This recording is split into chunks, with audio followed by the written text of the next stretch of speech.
Más de uno puertollano, con Julián Camacho.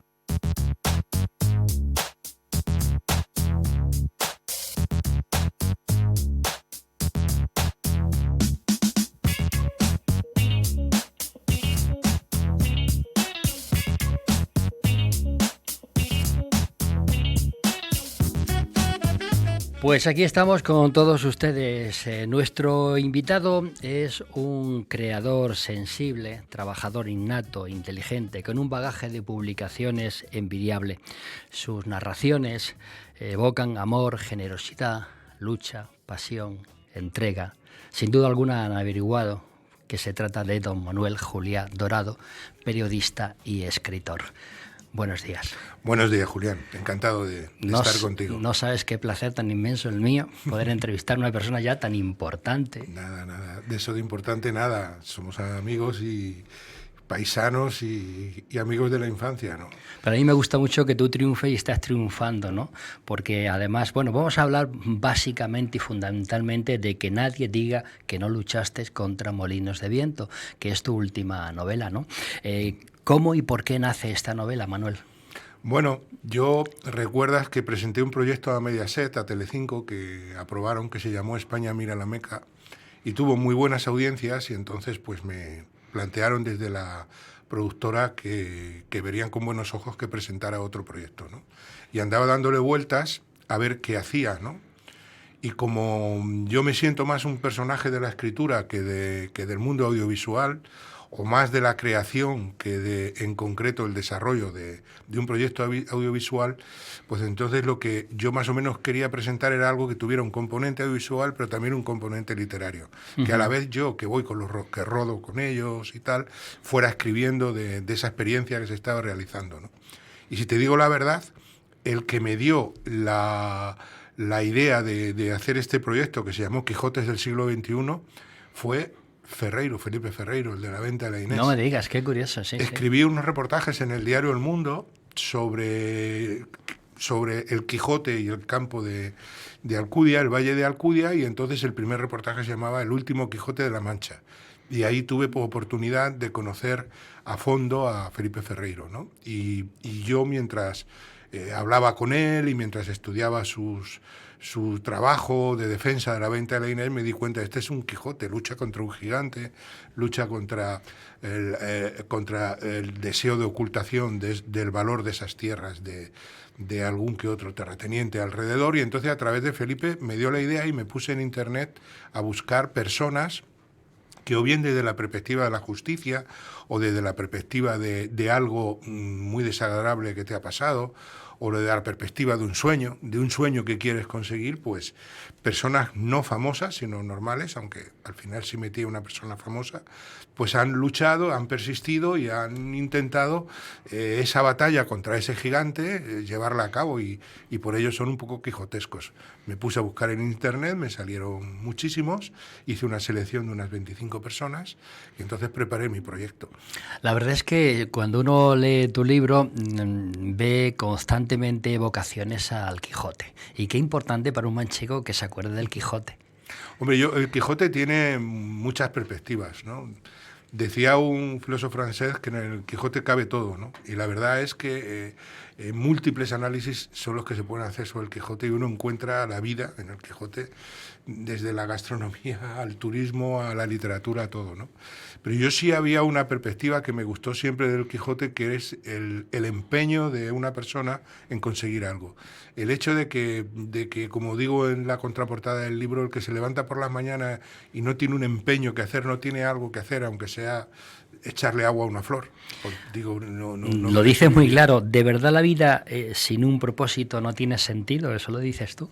Yo pienso que sí. Yo pienso que la anemia de vivir se produce porque no hay un propósito al que quieres llegar cuando te levantas. Ese propósito puede ser conquistar la luna, o puede ser, como te decía antes, regar una flor, o puede ser tan absurdo como echarle de comer a las hormigas, por decirte una tontería. Y es un poco lo que yo saqué en conclusión inicial, un poco de ver tanta gente desconocida, anónima, luchando por empresas de todo tipo, como ves que hay en el libro, porque son 9 narraciones, y cada una implica una empresa de una persona, un propósito de una persona. Y yo creo que no tener un propósito en la vida es una manera de no vivir.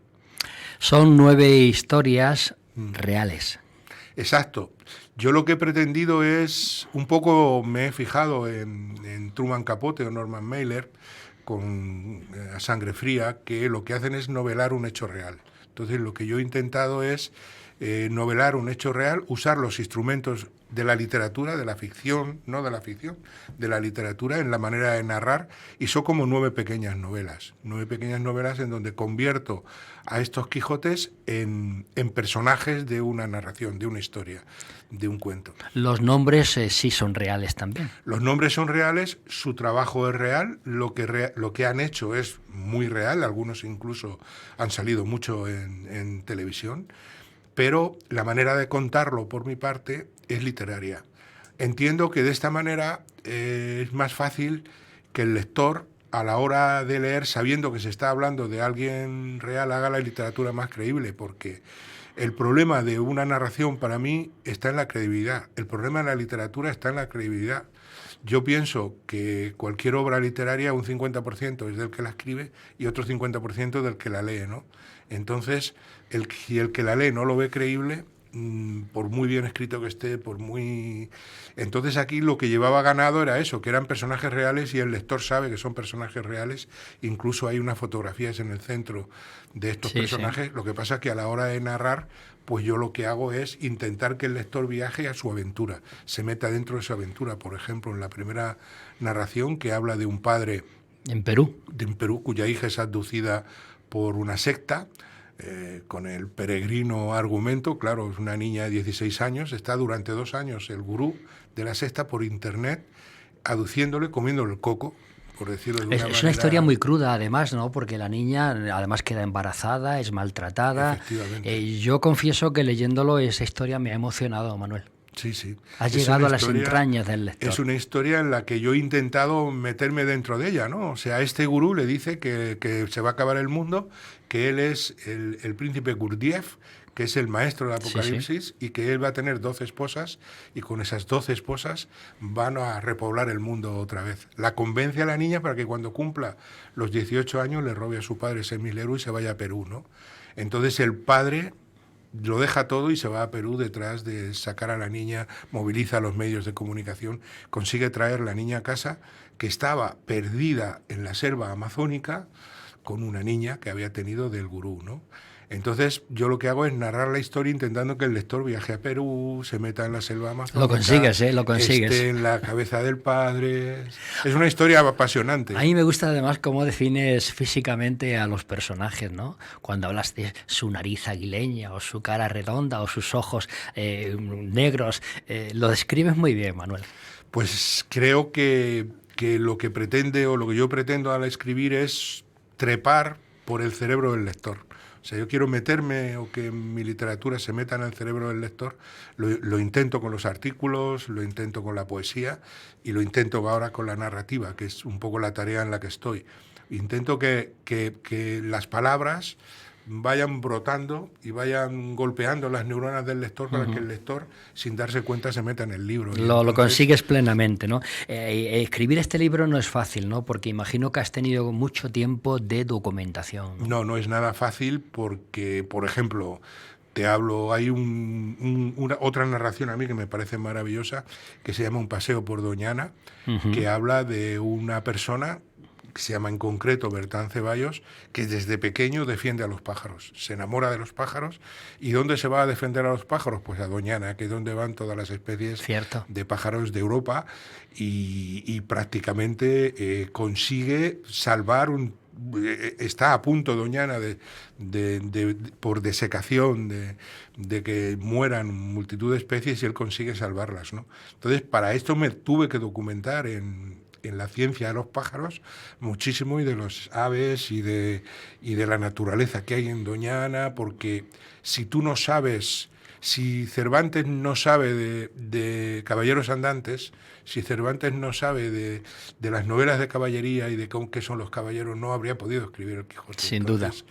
Yo pienso que me he documentado también en el tema de la cárcel. Hay también una señora que que atiende a presos que salen de la cárcel y tiene ya 15 pisos, una señora mayor, se llama Ángeles, y ahí pues me documenté, leí novelas de cárcel y hablé con gente, hablé con 4 presos y les pedí que me contaran sus experiencias, que me dijeran palabras que se usan en la cárcel. El libro me he documentado profundamente porque pienso que una de las razones por la que el lector lo puede ver creíble es porque vea que el que le escribe sabe de lo que está hablando. La verdad es que eso se impregna uno de todo lo que estás contando una vez que empieza a leerlo, ¿no? 9 historias, claro, decirte cuál te gusta más es ponerte en un compromiso. Es que me gustan todas mucho, ¿no? Por ejemplo, a mí me encanta la de Víctor Gutiérrez, que es un waterpolista que está en la élite en España, y entonces en el mundo cerrado del deporte, en donde nadie declara su homosexualidad, pues Víctor Gutiérrez declara su homosexualidad, ¿no? Y entonces he aprovechado la historia de Víctor Gutiérrez para no solo contar su historia, sino entrar en otras historias de homosexuales que he buscado y que he preguntado y he conversado, y yo creo que esa es la más extensa, esa es la que veo más redonda y la que veo más conseguida. Qué importante es la contribución de Telecinco, máxime después del éxito de España Mira la Meca, ¿verdad? Sí, Telecinco la ha puesto a un horario el tema de las audiencias. Se hizo los reportajes, fueron los que entraron en Quijotes del siglo XXI, o sea, 11 reportajes, 11 personajes, se hicieron 4 reportajes que se han puesto ya en Telecinco, lo pasa una hora a la 1 de la madrugada, pero bueno, el otro día me decía la productora que ha tenido una audiencia de entre 350 a 400.000 personas, ¿no? Sí, sí, Y que luego es mucha audiencia que es esa mucha hora. audiencia y ha sido líder de audiencia Sí. en su... La prueba es que ya me ha pedido la productora que prepare otro proyecto. Y estoy muy contento porque el Telecinco ha apoyado bastante este libro. Bueno, te hemos visto en la tele nacional continuamente, ¿no? Sí, hablando de tu libro. Yo he tenido una especie de sorpresiva incursión en la fama, que menos mal que he salido pronto, porque No, pero eso ya no te lo quita nadie, ¿eh? Que la fama estalla, pero luego desaparece. Pues he ido a 4 programas de Telecinco, a Ana Rosa, a Sonsoles Ónega, a Joaquín Pras y a Viva la Vida. Te hemos y visto. luego han hecho un anuncio del libro que lo han estado poniendo durante casi un mes. Quijotes del siglo XXI va a tener continuación. Pues la pandemia ha parado muchas cosas y estaba prevista una reunión con los productores, entre la productora, la cadena y yo, pues para estudiar esa posibilidad. O sea, en estos momentos no es posible rodar porque el equipo de rodaje eran 12 personas y el rodaje tiene multitud de circunstancias en donde la pandemia dificulta mucho o encarece muchísimo el rodar, ¿no?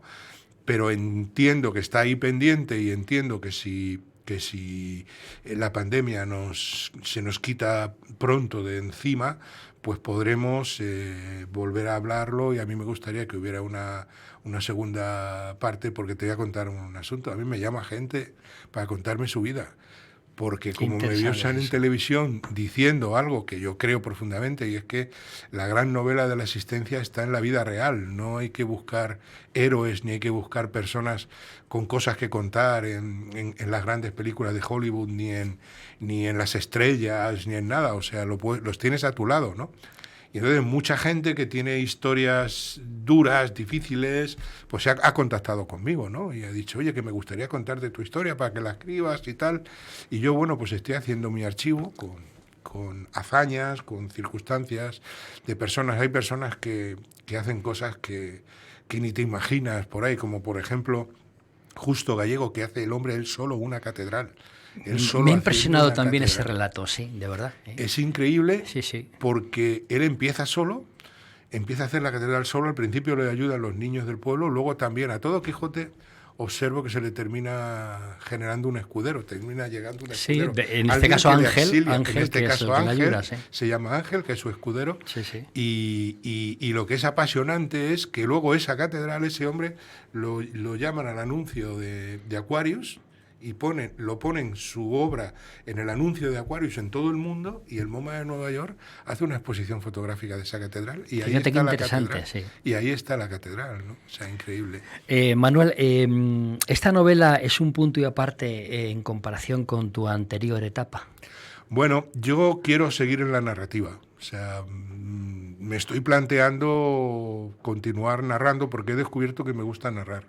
La poesía me gusta, he escrito mucha poesía y voy a seguir escribiendo Bueno, poesía. es sublime lo que tú has escrito de poesía. Sale un libro ahora en el mes de marzo de poemas mío, es una mezcla entre poema y prosa, lo publicará Hiperión también, que se llama Madre. O sea, es decir, pero digamos que con ese libro quiero cerrar ese libro que ahora en marzo, abril saldrá, quiero cerrar una etapa de poesía, pero no quiero olvidar la poesía y quiero comenzar a narrar. Quiero escribir una novela, quiero escribir muchas novelas, o sea, quiero empezar a una etapa de narración porque he descubierto que me divierto mucho narrando. Bueno, yo creo que lo hacen francamente bien, ¿no? Porque además yo creo que Manuel Juliá Dorado tiene la necesidad de escribir.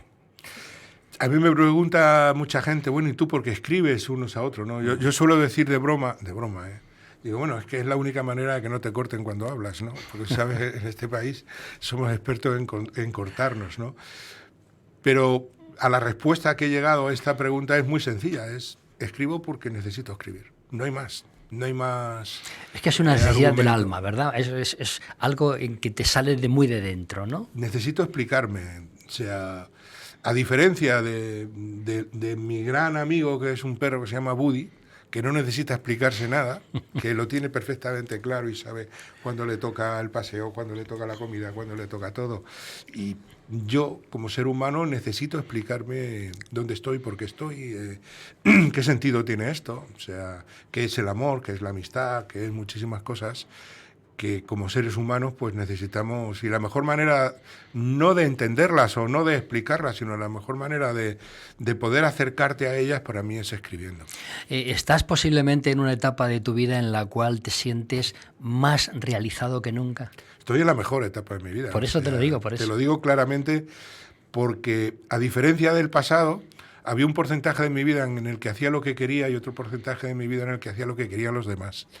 Conforme he ido avanzando en el tiempo, mi batalla ha sido siempre la misma, que lo que quieren que haga los demás se vaya reduciendo y lo que quiero hacer yo se vaya amplificando. Y digamos que estoy ahora en una etapa de mi vida en donde el 70 o el 80% de las cosas que hago es lo que quiero hacer yo. Pues mira, nos van a hacer un plano, Elena, de este libro, Que nadie diga que no luchaste contra molinos de vientos, de don Manuel Juliá Dorado, que es un libro que yo recomiendo efusivamente que lo lean porque van a disfrutar, ¿no? La verdad es que uno empieza a leerlo y ya cuando termina el capítulo dice, tengo que leer el siguiente, y el siguiente te intriga tanto que además, bueno, yo empecé, digo, un ratito, bueno, casi lo tengo terminado ya, ¿eh? Manuel, la verdad es que es una gozada de libro por el cual nosotros te felicitamos de verdad, ¿eh? Porque además es un cambio, no digo radical, pero sí es un cambio en tu etapa anterior de escritor y se plasma perfectamente, ¿no? ¿Dónde se puede adquirir Que nadie diga que no luchaste contra molinos? En cualquier librería, bueno, el libro, según me ha dicho la editorial, está distribuido en más de 400 librerías, pero si no lo tiene la librería lo pide, y si no, pues desde Amazon, Corte Inglés, Casa del Libro, FENAC. Qué importante es que un buen libro tenga una buena distribución. Sí, en la ¿verdad? distribución tengo que reconocer que Almuzara, que es la editorial que lo ha editado, que es una editorial que creó un gran personaje de la política de este país, es Manuel Pimentel, si recuerdas, que fue ministro ministro de Trabajo, ¿no? Sí. Entonces es un hombre muy activo y ha creado una editorial excelente, tengo que decirlo. Y el trato que tienen con los autores es maravilloso, súper profesional. Y luego yo digo, ya solo queda que distribuyan muy bien. Y pongo, cuando me dicen que está distribuido, mi nombre y el nombre del libro, y salen más de 60 o 70 Ciertamente así posibilidades de adquisición del libro. Además, en Internet, en cualquier has lado. tenido un detalle con los profesionales de esta provincia, que en líneas generales todos, y especialmente quien te habla, te quieren y te aprecian mucho. Has tenido el detalle de que todos tengamos el libro en la mano. Sí. Eso no es habitual, don Manuel. Bueno, yo le dije a la editora, porque la editora tiene un número de libros que llamamos de cortesía, al autor no le quedan tantos, 20 libros nada más, con lo cual le dije a la editora que por favor a los medios de comunicación de la provincia me gustaría que lo tuvieran, porque yo soy periodista y porque, bueno, me parecía de lógico pues que tuvieran el libro, ¿no? Y entonces la editorial pues se lo ha enviado a los medios de la provincia. Pues Elena, avisa a Mercedes que nos traiga una botellita, un vasito de agua agria, porque cuando se lee la primera de las historias, tú hablas, te estás en Elche, que estás con este hombre, y dices, voy a pedir agua con gas, a un Vichy catalán en concreto, porque me recuerda el agua agria de mi puertollano. Eso a los que somos de aquí nos ha dado en todo el gusto. Dile, por favor, que traiga el agua, Mercedes, agua agria, un vaso de agua agria. Porque aunque no se debe brindar con agua, pero en este caso... es agua agria, sí. Claro, es una excepcionalidad que nos vamos a permitir, porque yo he querido que vaya Mercedes a por agua y le diga, no, Manuel tiene que beber hoy agua agria de su pueblo, ¿no? Sí. Porque además, qué bonito que Manuel Juliá, allá donde vaya, siempre habla de su pueblo, de Puertollano. Yo me siento de puertollano ahí porque nací aquí, porque viví aquí. Sí. Sí. Y porque desde que tengo uso de razón, mi infancia, mi juventud está en Puertollano. Entonces uno es de donde juega cuando niño y de donde conoce su primera novia y de donde está. Luego la vida me ha llevado a otros sitios, pero Puertollano siempre está dentro de mí, ¿no? Y entonces yo, es cierto, bebo Vichy catalán porque es de las aguas con gas, sobre todo si Vichy catalán está un poquito pasado, qué pena que el agua agria esté también un poquito pasada, sí. Es la que más me recuerda al agua agria. Y siempre bebo esto y siempre me acuerdo del agua agria. Y para mí beber agua agria es un placer enorme. Pues hazlo con gusto y te damos las gracias. Sé que ya estás teniendo un gran éxito con este libro, como lo has tenido en toda tu trayectoria de escritor, ¿verdad que sí? ¿No? Wow. Está recién cogida, la ha traído Mercedes recién cogida. Tú sabes que en el cerebro, el lugar en donde está el sabor y el olor, está al lado del hipocampo, que es donde está la memoria. Sí. Por eso cuando tenemos un olor, lo de la Magdalena de Proust, ¿no? Que dice que cuando muchos años después en un pub le llevaran una magdalena recién hecha, el olor le llevó cuando las hacía su tía siendo niño y jugaban y tal. Pues a mí el agua agria pues inevitablemente me regresa a aquella infancia con los pantalones cortos, y a tu historia en esta ciudad, que es una historia muy, muy completa y muy interesante, y que además hoy no la vamos a repasar, pero la hemos hablado de ella tantas veces, pero que seguiremos hablando. Me bebí el agua agria. Tienes más todavía aquí, sí, claro que quiero más. Ahora te la tomas con toda tranquilidad. Don Manuel, que ha sido un placer, que como siempre, si quieres añadir alguna cosa más, este es el momento. Nada, darte las gracias por lo amable que eres siempre conmigo y nada, decirte que un fuerte abrazo. Que te queremos, que gracias, te queremos, que lo sepas, gracias. Que nos sentimos orgullosos de ti, de tu etapa, de cómo eres como persona y sobre todo además como profesional. Un 10 siempre. Muchísimas gracias, Julián. Gracias, señoras y señores, televidentes de IMAX Televisión y Onda Cero Puertollano. Don Manuel Juliá Dorado, que nadie diga que no luchaste contra molinos de viento.